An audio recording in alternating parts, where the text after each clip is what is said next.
കമ്പനിക്കും തിരുമാരനും കോടാനക്കോടി നന്ദി. ഞാൻ ജോളി, ബോംബെയിൽ നിന്നും. ഞാൻ മർത്തോമ അംഗമാണ്. എൻ്റെ അനുഭവ സാക്ഷ്യം പറയാനാണ് ഞാൻ ഇവിടെ വന്നിരിക്കുന്നത്. ഞാൻ 2021 നവംബർ 17 എൻ്റെ കണ്ണിന് ഭയങ്കര സുഖമില്ലാതെ ഞാൻ വളരെ വിഷമിച്ചു. എൻ്റെ ശാരീരികമായും ഞാൻ വിഷമിച്ചു. എനിക്ക് എന്താ അസുഖമെന്നറിയാതെ ഞാൻ മെഡിസിനുകൾ കൂടുതലായിട്ട് എടുത്തു. എന്താണെന്നൊരു പ്രോബ്ലംസ് അറിയാതെ ഞാൻ വളരെ ബുദ്ധിമുട്ടിയിരിക്കുന്ന സമയത്താണ് മെഡിസിനൊക്കെ എടുത്തിട്ട് ഒരു എഫക്റ്റ് ഇല്ലാതെ ഞാനിങ്ങനെ എന്തോ ചെയ്യുമോ, ഇനി മരിക്കുമോ, ഇങ്ങനെ വയറ്റിൽ ഭയങ്കര നീറ്റൽ, തലയ്ക്ക് നീറ്റൽ, കൈകാലുകൾക്ക് നീറ്റൽ, കൈവിരലിന് നീറ്റൽ, എല്ലാമായിട്ട് ഞാനിങ്ങനെ ഭയങ്കര പ്രോബ്ലത്തിൽ ഞാൻ കിടന്ന സമയത്ത് ഇപ്പം പോകുമെന്ന് പറഞ്ഞുകൊണ്ട് ഞാനിങ്ങനെ റൂമിൽ ഇങ്ങനെ തനിച്ച് കിടക്കുവാണ്.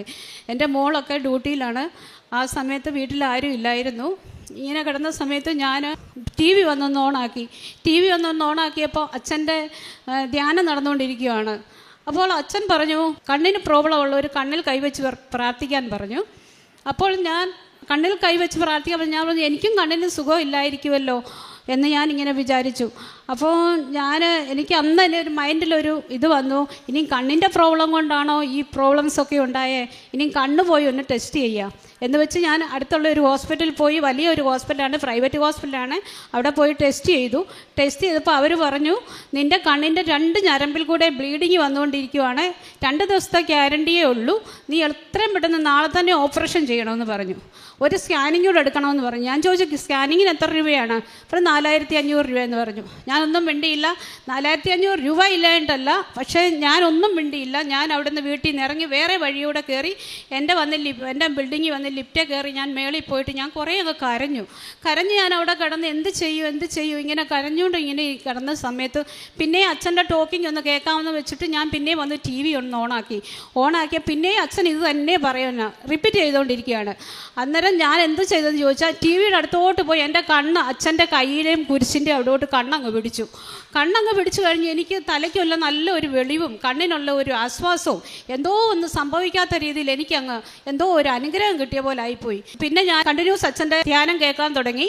ഇങ്ങനെ പ്രാർത്ഥിച്ചുകൊണ്ടിരുന്നിട്ട് നൈറ്റിൽ മോള് ഡ്യൂട്ടി കഴിഞ്ഞ് വന്നപ്പോൾ ഞാൻ പറഞ്ഞു, എനിക്ക് ഉടമ്പടി എടുക്കാൻ പോകണം. അതെവിടാ മമ്മി, ഉടമ്പടി എന്താണെന്ന് ചോദിച്ചു. ഞാൻ മോളോട് പറഞ്ഞു കൊടുത്തു, ഇതുപോലൊക്കെയാണ് ഉടമ്പടിയുടെ കാര്യങ്ങൾ, അവിടെ ഭയങ്കര സൗഖ്യങ്ങളാണ്, ഞാനൊന്ന് പോകണം എനിക്ക്. അപ്പം കുട്ടി പറഞ്ഞു, എളുപ്പം എന്നാൽ മമ്മി ടിക്കറ്റ് എടുത്ത് പോയിക്കോ, മമ്മിയുടെ വിശ്വാസമല്ലേ, പോയിക്കോളാൻ പറഞ്ഞു. അങ്ങനെ അവൾ ജനുവരി 22 എനിക്ക് ടിക്കറ്റ് എടുത്ത് ഇവിടെ വിട്ടു. ഇവിടെ വന്ന് ഉടമ്പടി വസ്തുവും മേടിച്ചുകൊണ്ട് ഞാൻ വീട്ടിൽ പോയി. എന്നിട്ട് ഞാൻ മെഡിസിനാട്ടെ ഒരു ഗുളിയാട്ടെ ഒന്നുമേ എടുക്കാൻ പോയില്ല. എനിക്കൊരു വിശ്വാസമായി, അച്ഛൻ്റെ ധ്യാനം കേട്ടപ്പോൾ എനിക്കൊരു വിശ്വാസമായി. എന്നിട്ട് ഞാൻ ആ ഉടമ്പടി വസ്തുക്കൾ കൊണ്ട് ഞാൻ എൻ്റെ കണ്ണിലെല്ലാം അപ്ലൈ ചെയ്ത് ഞാൻ പ്രാർത്ഥിക്കും. വിശ്വാസ പ്രമാണം ചൊല്ലും, സ്വർഗ്ഗസ്ഥനായ പിതാവും കന്യ നിറഞ്ഞ മറിയമേയും ചൊല്ലി ഞാൻ പ്രാർത്ഥിക്കും. പിന്നെ 5:30 എഴുന്നേറ്റ് പ്രാർത്ഥിക്കും, കണ്ടിന്യൂസ് 5:30 എഴുന്നേറ്റ് പ്രാർത്ഥിക്കും, കുളിച്ചിട്ട് എണീറ്റ് വന്ന് പ്രാർത്ഥിക്കുകയും എല്ലാം ചെയ്ത് ഉടമ്പടി വസ്തു ഉപയോഗിച്ച് എനിക്ക് പിന്നെ കണ്ണിനൊക്കെ നല്ല സൗഖ്യം. എനിക്ക് ശരീരത്തിലുള്ള എല്ലാ അസുഖങ്ങളും അങ്ങ് മാറിക്കഴിഞ്ഞതിന് ശേഷം ഞാൻ ഇവിടെ വന്ന് എനിക്ക് പിന്നെയും എൻ്റെ വീട്ടുകാർക്ക് വിശ്വാസമില്ലാഞ്ഞിട്ട് എന്നെ മെഡിക്കൽ കോളേജിൽ കൊണ്ടുപോയി പരിശോധിച്ചപ്പോൾ അവർ പറഞ്ഞു, എന്താ കണ്ണിന് കുഴപ്പം? ഞാൻ റിപ്പോർട്ട് കാണിച്ചു, ഇതൊക്കെയാണ് റിപ്പോർട്ട് അവിടെ തന്നെന്ന് പറഞ്ഞു. അവർ പറഞ്ഞു, ഒന്നും പ്രശ്നം ഞങ്ങൾക്ക് കാണുന്നില്ലല്ലോ. അവർക്ക് പിന്നെയും സംശയമായിട്ട് അവിടുത്തെ 1-2 ഡോക്ടർമാരെ അറിയാവുന്നതുകൊണ്ട് അവർ പിന്നെയും ടെസ്റ്റ് ചെയ്യാൻ തുടങ്ങി. ടെസ്റ്റ് ചെയ്ത് 7 മണിക്ക് പോയി ഞാൻ വൈകിട്ട് 4:30 ആകുന്നേരം വരെ അവിടെ കിടന്ന് ടെസ്റ്റ് ചെയ്തിട്ട് ഒന്നുമേ ഇല്ല. അവർ പറഞ്ഞു, നിനക്ക് തലവേദന വല്ലതും വരുവാണെങ്കിൽ ഒരു പാരസെറ്റമോൾ ടാബ്ലറ്റ് എടുത്തിടാം മതിയെന്ന് പറഞ്ഞു. അതാണ് എൻ്റെ ഒന്നാമത്തെ അനുഭവ സാക്ഷ്യം. രണ്ടാമത്തത്, എനിക്ക് 6 ലക്ഷം രൂപ കടവുണ്ടായിരുന്നു. അത് ഞാൻ 3 ലക്ഷം രൂപ ലോൺ എടുത്ത് 3 ലക്ഷം രൂപ ഇൻട്രസ്റ്റ് ആയിപ്പോയി. എനിക്കത് അടയ്ക്കണമെന്നോ ഒന്നുമേ ഒരു ടെൻഷൻ ഇല്ലാതെ ഞാൻ അങ്ങനെ ഇരുന്നു. ജപ്തിക്കാർ വരുമ്പോൾ എന്നെ വിളിക്കും, ജപ്തിയാകാൻ പോകുന്നു എന്ന് പറയും. അപ്പം വീട്ടിലെല്ലാം നല്ല നല്ല പൊസിഷനിലുള്ളവരായും കൊണ്ട് അവർ നോക്കിക്കോളൂ എന്നുകൊണ്ട് ഞാൻ അനങ്ങാതെ അവിടെ ഇരിക്കും, ഒന്നും അനങ്ങത്തില്ല. അങ്ങനെ ഇരുന്നിരുന്ന് ഞാൻ വീട്ടിൽ അല്ല, ഞാൻ എൻ്റെ റിലേഷനിൽ ഒരിടത്ത് പറഞ്ഞു, ഇതുപോലെ ജപ്തിയാകാൻ പോകാമെന്ന് പറഞ്ഞപ്പോൾ അവരെന്നോട് പറഞ്ഞു, ഞാനിപ്പോൾ അമ്മയുടെ സന്നിധാനത്തിൽ അമ്മയുടെ ഉടമ്പടി വസ്തു, അമ്മയുടെ ഇതെല്ലാം വെച്ച് ഞാൻ പ്രാർത്ഥിച്ചുകൊണ്ടിരിക്കുമായിരുന്നു, വിശ്വാസ പ്രമാണം ചൊല്ലുമായിരുന്നു. ഈ കടത്തിന് വേണ്ടിയിട്ട് ഞാൻ എൻ്റെ വീടിൻ്റെ ആ ജപ്തിയായ വസ്തുവിൻ്റെ അവിടെ പോയിട്ട് ഞാൻ ഉപ്പുമിട്ട് കുരിശ് വരച്ച്, വീട്ടിൽ കുരിശ് വരച്ചു. എന്നിട്ട് മുട്ടുമ്മയിൽ നിന്ന് ഞാൻ വിശ്വാസ പ്രമാണം ചൊല്ലി പ്രാർത്ഥിച്ചു കഴിഞ്ഞപ്പോൾ എനിക്ക് 6 ലക്ഷം രൂപ എൻ്റെ വീട്ടുകാരെന്നെ ഹെൽപ്പ് ചെയ്തു. വീട്ടിൽ പറഞ്ഞാൽ റിലേഷനായവരെന്നെ ഹെൽപ്പ് ചെയ്തു. അതിനൊരു പലിശയില്ല, എപ്പോഴെങ്കിലും കിട്ടുമ്പോൾ കൊടുത്താൽ മതി എന്നൊരു സിസ്റ്റത്തിൽ എനിക്ക് ആ പൈസ തന്ന് ഹെൽപ്പ് ചെയ്തു. അതെൻ്റെ 2ാമത്തെ ഉടമ്പടിയുടെ ഒരു അനുഭവമാണ്. 3ാമത് എൻ്റെ വസ്തുവെല്ലാം അളക്കാതെ കുറേ വർഷങ്ങളായിട്ട് അളക്കാനും പറ്റത്തില്ല. സഹോദരങ്ങൾ തമ്മിൽ ആരും അടുക്കത്തുമില്ല. വസ്തു കുറേ ഉണ്ട്, അത് അളക്കാനും പറ്റത്തില്ല, ആരോടും ഒന്നും പറയാനും പറ്റത്തില്ല. എന്നോട് മാത്രം ദേഷ്യമില്ല, അല്ലാത്തവരെല്ലാവരും അങ്ങോട്ടും ഇങ്ങോട്ടും ദേഷ്യമാണ്. ദേഷ്യപ്പെട്ട് അങ്ങനെ ഇരുന്ന സമയത്ത് അത് ഞാൻ അമ്മയുടെ സന്നിധാനത്തിൽ ഞാൻ അമ്മയെ അങ്ങനെ എല്ലാവരും തുടങ്ങിയിരിക്കുവാണല്ലോ, ദേഷ്യപ്പെട്ടിരിക്കുകയാണല്ലോ, വഴക്കാണല്ലോ, എപ്പോഴും ഒരാളെ കണ്ടാൽ വാക്കത്തി എടുക്കുക, വെട്ടാൻ തുടങ്ങുക, അടിക്കാൻ തുടങ്ങുക, അങ്ങനത്തെ പ്രോബ്ലത്തെ കിടക്കുമായിരുന്നു. എനിക്കത് ഇഷ്ടമില്ലായിരുന്നു. അങ്ങനെ ഞാൻ അമ്മയോട് കരഞ്ഞ് പ്രാർത്ഥിക്കുമായിരുന്നു. അമ്മയെ സഹോദരങ്ങളെല്ലാവരും ഒന്നാകണമേ എന്ന് പ്രാർത്ഥിക്കുമായിരുന്നു. ലാസ്റ്റ് മൂമെൻറ്റിൽ അമ്മ ആ പ്രാർത്ഥന കേട്ടു. അവിടെ വിശ്വാസ പ്രമാണം ചൊല്ലി ഉപ്പിട്ട് കുരിശും വരച്ച് ഞാൻ ആ പറമ്പിലെല്ലായിടത്തും പോയി ഉപ്പിട്ടങ്ങ് ഒരു പ്രാവശ്യം തന്ന ഉപ്പ് മൊത്തം ഞാൻ അവിടെ അങ്ങ് ഇട്ടിട്ട് പിന്നെ അച്ഛൻ്റെ ധ്യാനം എപ്പോഴും കൂടുവന്ന്. അച്ഛൻ കടങ്ങളാൽ ഭാരപ്പെടുന്നവർക്ക് വേണ്ടി പ്രാർത്ഥിക്കുകയും ഇങ്ങനെല്ലാം പ്രാർത്ഥിച്ചുകൊണ്ട് ഞാൻ എല്ലാ ധ്യാനത്തിലും കൂടിയിട്ട് അങ്ങനെ എനിക്ക് അതിനകത്തും വിടുതൽ കിട്ടി. ഇപ്പോൾ ഞങ്ങൾ സഹോദരങ്ങളെല്ലാം ഹാപ്പി ആയിട്ടിരിക്കുന്നു. വസ്തു പോയി അളന്നു. അവർക്ക് ആർക്കോ ഒരാൾക്ക് കുറച്ച് സ്ഥലം കുറവുണ്ടായിരുന്നു. അത് അമ്മയുടെ സന്നിധാനത്തിൽ ഞാൻ വന്ന് അമ്മയെ കണ്ടുകൊണ്ട് മാത്രം എനിക്ക് സഹിക്കാനുള്ള ഇത് തന്നുകൊണ്ട് ഞാൻ അവർക്ക് എൻ്റെ വസ്തുവിന് അളന്നു കൊടുത്തു. 5 സെൻറ്റ് വസ്തു ഞാൻ അവർക്ക് എഴുതി കൊടുത്തു. അതായത് അമ്മയുടെ സന്നിധാനത്തിൽ വന്നു. അല്ലേ എനിക്ക് ഭയങ്കര ദേഷ്യമുള്ള കുട്ടിയാണ് ഞാൻ. ഭയങ്കര ദേഷ്യവും വെട്ടന്നേ മുറി 2 അങ്ങനത്തെ സ്വഭാവക്കാരിയാണ്. അമ്മയുടെ സന്നിധാനത്തിൽ വന്നതിന് ശേഷം ദേഷ്യം കുറേയൊക്കെ അങ്ങ് സൈലൻ്റായി. പക്ഷെ വല്ലപ്പോഴുമൊക്കെ മനുഷ്യരല്ലേ, വല്ലപ്പോഴുമൊക്കെ എന്തെങ്കിലുമൊക്കെ വരും. അല്ലാതെ എൻ്റെ സ്വഭാവത്തിൽ ഒത്തിരി ചേഞ്ചിങ് വന്നു. അതാണ് എനിക്ക് 3ാമത് കിട്ടിയ അനുഗ്രഹം. പിന്നെ എനിക്ക് ഒത്തിരി അനുഗ്രഹങ്ങൾ പറയാനുണ്ട്. എൻ്റെ മോൾക്ക് കിട്ടിയ അനുഗ്രഹങ്ങളൊക്കെ പറയാനുണ്ട്. അത് എൻ്റെ മോളെയും കൊണ്ട് നെക്സ്റ്റ് ടൈമിൽ അവൾ ഉടമ്പടി എടുത്തിട്ട് ഞങ്ങൾ വരുമ്പോൾ സാക്ഷ്യം പറയും. അത് പിന്നെ കാരുണ്യ പ്രവർത്തനം എന്ന് പറയുന്നത് പത്രങ്ങൾ ഇംഗ്ലീഷ്, ഹിന്ദി, മലയാളം ഈ 3 പത്രങ്ങളെ എല്ലാം ഉടമ്പടി ടൈമിലും കൊടുക്കും. ഹിന്ദി പത്രം, ഇംഗ്ലീഷ് പത്രം ബോംബെക്ക് കൊണ്ടുപോയി കൊടുക്കും. അത് കഴിഞ്ഞിട്ട് പ്രേക്ഷക പ്രവർത്തനം എന്ന് പറയുന്നത് 2 കാലും മുറിഞ്ഞ ആൾക്കാർക്ക് വീൽ ചെയർ കൊടുത്തു. അവർക്ക് വേറെ ഒരാൾക്ക് കക്കൂസി പോകാനായിട്ട് പറ്റാതെ ഇരുന്നവർക്ക് അവർക്കും ചെയർ കൊടുത്തു.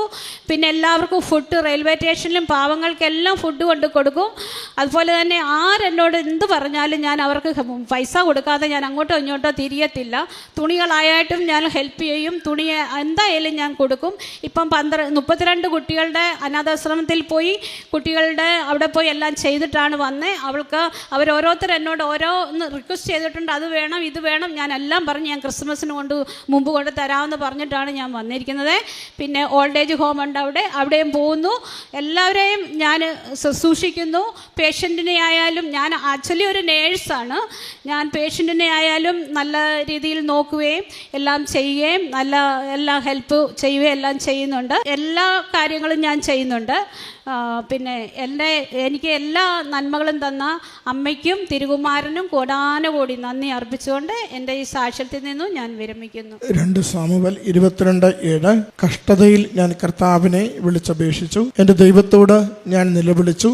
അവിടുന്ന് തൻ്റെ ആലയത്തിൽ നിന്ന് എൻ്റെ അപേക്ഷ കേട്ടു. എൻ്റെ നിലവിളി അവിടുത്തെ കാതുകളിലെത്തി. ജോളി എന്ന ഈ സഹോദരി തൻ്റെ ഉടമ്പടി ജീവിതത്തിൽ ലഭിച്ച വലിയ ദൈവാനുഭവങ്ങളെ, അനുഗ്രഹങ്ങളെ സന്തോഷത്തോടും സ്നേഹത്തോടും അമ്മയുടെ തിരുവൾത്താരയിൽ സാക്ഷ്യപ്പെടുത്തുകയാണ്. ഉടമ്പടി എടുക്കുന്നതിന് മുമ്പാണ് ജോളി അമ്മ മാതാവിനെ പരിചയപ്പെടുന്നത്. അത് അപചാരിതമായി യൂട്യൂബിൽ ജോസഫച്ചൻ്റെ ഒരു ഉടമ്പടി ധ്യാനം കൂടിക്കൊണ്ടാണ് കൃപാസനത്തെക്കുറിച്ചും അമ്മയെക്കുറിച്ചും മകൾ അറിയുന്നത്. ആ നാളുകളിൽ കണ്ണിലുണ്ടായ ബ്ലീഡിങ്, ശക്തമായ വേദനയും കാഴ്ചക്കുള്ള മങ്ങലും മറ്റെല്ലാ അസ്വസ്ഥതകളുമായി പോകുന്ന നാളുകളിലാണ് എന്ത് ചെയ്യണമെന്നറിയാതെ വിഷമിക്കുകയും ആശുപത്രി ഡോക്ടർമാർ ഒത്തിരി ചിലവുള്ള കാര്യങ്ങളൊക്കെ അറിയിക്കുകയും ചെയ്യുമ്പോഴാണ് ഈ ധ്യാനം അവിചാരിതമായി മകൾ കാണുന്നത്. ജോളി പറയുന്നുണ്ട്, ആ ധ്യാനത്തിൻ്റെ ഒടുവിൽ അച്ഛൻ രോഗമുള്ളിടങ്ങളിൽ കരം വെച്ച് പ്രാർത്ഥിക്കുവാൻ പറഞ്ഞപ്പോൾ അതുപോലെ എൻ്റെ 2 കരങ്ങളും കണ്ണുകളിൽ വെച്ച് ഞാൻ പ്രാർത്ഥിച്ചു തുടങ്ങി. അച്ഛൻ ക്രൂശുതുരുവം ഉയർത്തി ആശീർവദിക്കുവാൻ വേണ്ടി തുടങ്ങിയപ്പോൾ എൻ്റെ കണ്ണ് ടി വിയുടെ സ്ക്രീനോട് ചേർത്ത് വെച്ചുകൊണ്ട് ഞാൻ അത് ആശീർവാദം തേടി പ്രാർത്ഥിച്ചു തുടങ്ങി. പക്ഷേ ആ ധ്യാനം കഴിയുമ്പോൾ കണ്ണിന് അതിൻ്റെ ആയാസം കുറഞ്ഞു, ബ്ലീഡിങ്ങിന് കുറവുള്ളതായി മനസ്സിലായി, വേദനയും ഇറിറ്റേഷനും ചൊറിച്ചിലും കുറഞ്ഞു തുടങ്ങി. അതാണ് വലിയ വിശ്വാസം സഹോദരിക്ക് കൃപാസനത്തിലും അമ്മ മാതാവിലും വരുവാനുള്ള കാരണമായത്. അടുത്ത ദിവസവും ആകെ തളർന്ന് പരിഭ്രമിച്ച് ഇങ്ങനെ മുന്നോട്ട് പോകുമ്പോൾ ജോസഫ് അച്ഛൻ്റെ ധ്യാനം കൂടുന്നു. പിറ്റേ ദിവസവും അച്ഛൻ്റെ ധ്യാനം കൂടുന്നു. കൂടിയ ദിവസങ്ങളിലെല്ലാം ലഭിക്കുന്ന ധ്യാനത്തിൽ അച്ഛൻ കണ്ണുമായി ബന്ധപ്പെട്ട കാര്യങ്ങൾ പറയുന്നുണ്ട്. ആ രോഗമുള്ളിടങ്ങളിൽ കരം വെച്ച് പ്രാർത്ഥിക്കുവാൻ അച്ഛൻ ആവശ്യപ്പെടുന്നുണ്ട്. വിശുദ്ധ കുരിശുയർത്തി അച്ഛൻ ആശീർവദിക്കുന്നുണ്ട്. ഇതാണ് മകളെ കൂടുതൽ കൂടുതൽ കൃപാസനത്തിൻ്റെ ഉടമ്പടി ധ്യാനത്തിലേക്ക്, അച്ഛൻ്റെ പ്രാർത്ഥനയിലേക്ക് ചേർത്ത് നിർത്തിയത്.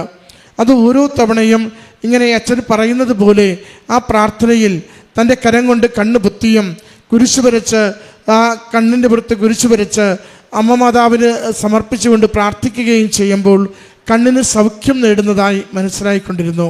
അങ്ങനെ മകളോട് ചോദിച്ച് ഉടമ്പടി എടുക്കുവാനായി എത്തി. ഉടമ്പടി എടുത്ത് ഉടമ്പടി തൈലമാണ് പിന്നീട് മരുന്നായി ഉപയോഗിക്കുന്നത്.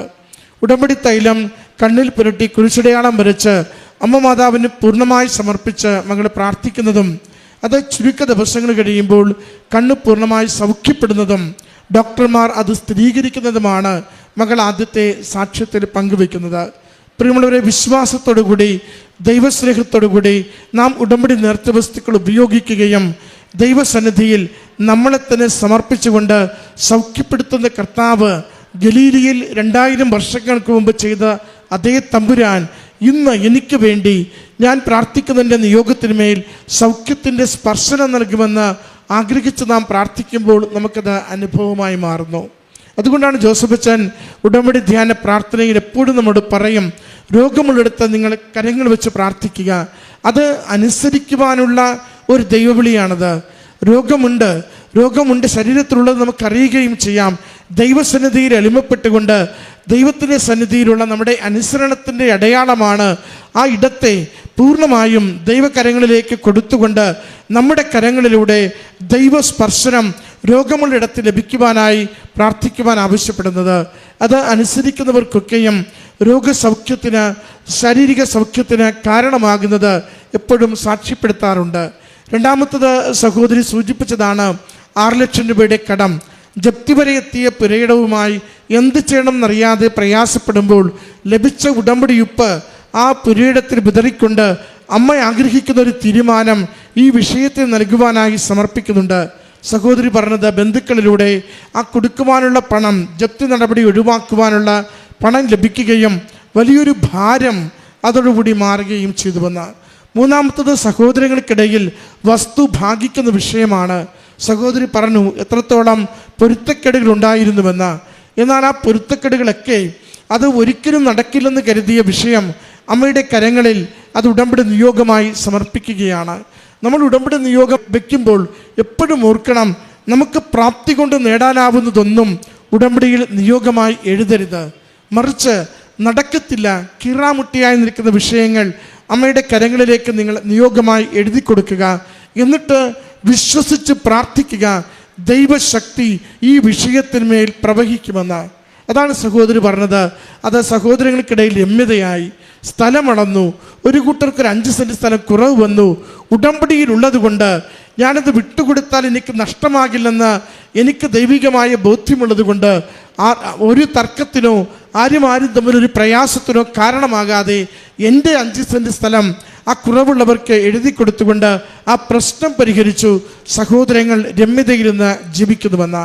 പ്രിയമുള്ളവരെ, വലിയ വലിയ വിഷയങ്ങൾ ചെറിയ ചെറിയ തീരുമാനങ്ങളിലൂടെ ദൈവം നമുക്ക് അനുഗ്രഹമാക്കി തരും. സഹോദരി ആവർത്തിച്ച് പറഞ്ഞു, ഉടമ്പടിയിലുള്ളത് കൊണ്ട് 5 സെൻറ്റ് സ്ഥലത്തിന് എന്ത് മതിപ്പ് വില കിട്ടും, ഇതൊന്നും ചിന്തിക്കാതെ ആ പ്രശ്നം പരിഹരിക്കുവാൻ, കുടുംബം ദൈവസ്നേഹത്തിൽ നിലനിൽക്കുവാൻ, സഹോദരങ്ങൾ ഐക്യത്തോടുകൂടി നിലനിൽക്കുവാൻ ഞാൻ ചെയ്ത ഒരു പ്രവൃത്തി, ആ വലിയൊരു വിഷയത്തെ, വർഷങ്ങളായിട്ടുള്ളൊരു ക്ലേശത്തെ അമ്മ മാതാവ് നിസ്സാരമായി പരിഹരിച്ചു നൽകിയെന്ന.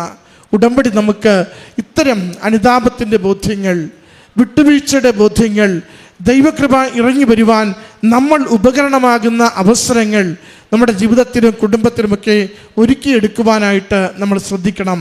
ദൈവസ്നേഹത്തെ പ്രതി, ദൈവനാമത്തെ പ്രതി എന്ത് വിട്ടുകൊടുത്താലും നമ്മൾ അതുകൊണ്ട് ക്ഷയിക്കത്തില്ല. ദൈവത്തിൻ്റെ വലിയ അനുഗ്രഹം നമുക്ക് വന്നു നിറയുന്നത് നാം അനുഭവിക്കുകയും ചെയ്യും. ഈ സഹോദരിക്ക് ലഭിച്ച ആത്മീയ ബോധ്യങ്ങൾക്ക്, ജീവിതത്തിൽ ലഭിച്ച അനുഗ്രഹങ്ങൾക്ക് അമ്മ മാതാവിനും തിരുക്കുമാരനും നന്ദി പറഞ്ഞുകൊണ്ട് കരങ്ങളടിച്ച് ഈ സാക്ഷ്യം നമുക്ക് സമർപ്പിക്കാം.